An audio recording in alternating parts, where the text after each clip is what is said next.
lima, yaitu yang turul haraj. Haraj kata Nabi, wa huwal qatlu, pembunuhan yang banyak. Bagaimana mereka boleh menghabisi kaum muslimin bertetangga dekat? Slobodan Milosevic ingin menghabisi semua etnis Bosnia Hersek, habis semuanya. Itu terjadi tahun 90-an. Lalu kemudian sekarang berdamai. Lalu kemudian bagaimana pembantaian di Irak, dari sejak mulai Presiden Amerika sampailah yang terakhir, terus mereka membantai umat Islam. Lalu kemudian terjadi pula yang terakhir, tidak berakhir sampai hari ini, sampai Presiden Amerika mengatakan ini adalah ibu kota Israel. Dengan mengakui itu sebagai ibu kota Israel, maka semua orang yang berada di dalam itu tidak lagi diakui sebagai orang Palestina. Efek daripada itu adalah bahwa ini tidak lagi dianggap sebagai milik umat Islam, tapi justru sebagai orang Islam yang memiliki tempat ibadah di tanah orang kafir. Na'udzubillah.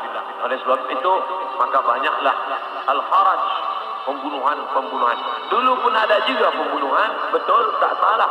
Ada Romawi membunuh Persia membunuh Rom, itu biasa, itu terjadi. Tapi zaman sekarang pembunuhan merajalela kerana alat untuk membunuh itu diciptakan lebih banyak. Senjata-senjata dari besi diciptakan lebih banyak lagi untuk menghabisi umat manusia. Maka itulah yang dikatakan Nabi, yaksurul haraj. Apa salah kita? Mengapa kita dihidupkan Allah di zaman ini? Mengapa kita tak hidup di zaman Abu Bakar, Umar, Utsman wa Ali? Maka ada kabar gembira dari Nabi sallallahu alaihi wasallam, al-ibadatu fil haraj.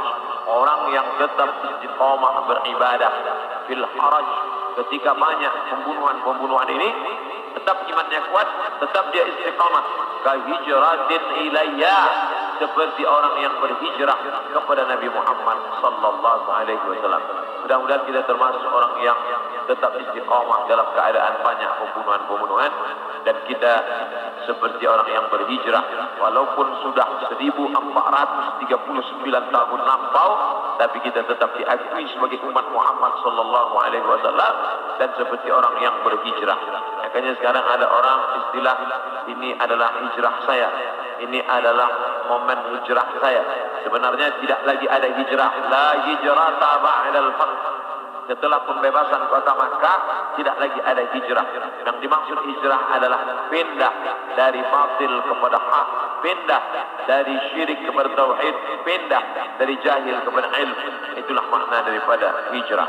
Kemudian yang keenam, hatta yaksura fikumul mal fayafid. Banyak orang yang melimpah ruah hartanya sampai yafid, seperti air yang penuh tumpah. Banyak orang-orang kaya. Dulu orang hanya kaya tapi masih ada batasnya. Sekarang ada orang yang amat sangat kaya tanpa batas, tapi tidak tahu lagi dia mau dibuat kemana kekayaan ini. Dan itu terjadi hari ini. Dulu orang kaya kerana dia berniaga, bekerja. Ada orang kaya kerana dia menjual emas.